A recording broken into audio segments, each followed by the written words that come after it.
Somebody has mentioned a number of times what states are doing this biennial budgeting, and of course I'm from Wyoming, and there have been several years that Wyoming is the only state that had a budget surplus. And at the moment, they're one of 6 that have a budget surplus, and they do biennial budgeting. I have a proposal for a biennial budgeting bill, and the reason that I developed this proposal was there seems to be a lot of concern by the appropriators and even by the budgeters about what kind of publicity we'll get in the off year.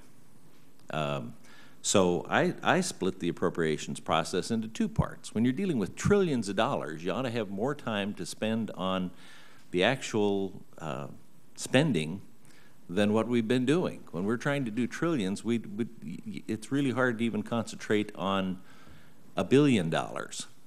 But when people start doing amendments that deal with $1 million, people get pretty disgusted because of the time that it takes and the amount of time that there is to do all 12 budgets every year. So I broke it into 2 parts, with defense being done every year, but then the other 2 sections being done so that the first year after the election, you handle the more difficult issues.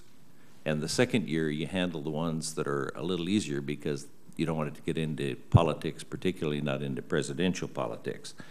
But that would allow us to get more details. I mean, one of my first frustrations was with Yellowstone Park. They were always running out of money in August, and I couldn't figure out why. So I asked to see their budget. Their budget was 1 line in the federal budget. It was $18.7 million, 155 employees. And so I wanted a little more detail on that, and there is no more detail on that. You can't even get a list of what expenditures they've made in the past to see what they're spending their money on. So even if you have an intense interest in a particular agency, there's no time to really do it. And so I think that the agencies would have the same level of exposure if they did half of it each year and oversight.